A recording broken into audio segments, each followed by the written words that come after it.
როგორ უნდა შევაფასოთ, იკვებება თუ არა ბავშვი საკმარისად. ძუძუთი კვების მთავარი უარყოფითი არის არასაკმარისი კვება, რადგან დედებს ზუსტად არ შეუძლიათ განსაზღვრონ, რამდენ რძეს იღებს ბავშვი ძუძუთი კვებისას. სასურველია პედიატრთან ვიზიტი მშობიარობიდან 3-5 დღეში, რომ ექიმმა შეაფასოს ძუძუთი კვების მიმდინარეობა და აწონოს ბავშვი და უპასუხოს კითხვებს ამ საკითხზე. დაბადების პირველ დღეებში ჩვილი ყოველ 1-3 საათში ერთხელ იკვებება მოთხოვნილების მიხედვით და ეს ხშირი კვება ხელს უწყობს ლაქტაციის გაზრდას. ძუძუთი კვება აუცილებელია როგორც დღის, ასევე ღამის პერიოდში, ამიტომ თუ პირველი კვირების განმავლობაში ბავშვი არ იღვიძებს ღამე დროულად კვებისთვის, მაქსიმუმ 3 საათში ვაღვიძებთ და ვკვებავთ.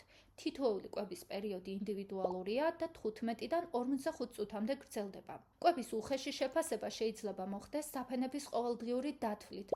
5 დღის ასაკში ნორმალური ახალშობილი ასველებს მინიმუმ 6 საფენს და აქვს მინიმუმ 4-5 კუჭის მოქმედება ძუძუთი კვების შემთხვევაში და 1-3 რძისნარევის შემთხვევაში.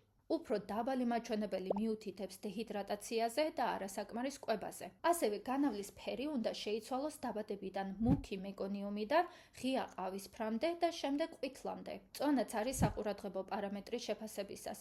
უნდა მოიმატონ დაახლოებით 30 გრამი დღეში პირველი 2 თვის განმავლობაში. ბავშვის ნორმალური ზრდის შეფასებაზე უკვე ჩაგიწერეთ ცალკე ვიდეო და თუ კონკრეტული ზრდის პარამეტრი გაინტერესებთ, მოიძიეთ ეს ვიდეო ჩემს არხზე. ბავშვები, რომლებსაც ჰქონდათ დაბადების პატარა წონა ან ნაადრევად არიან დაბადებულები, არიან არასაკმარისი კვების რისკ ჯგუფში და საჭიროებენ მეტ ყურადღებას ამ მხრივ.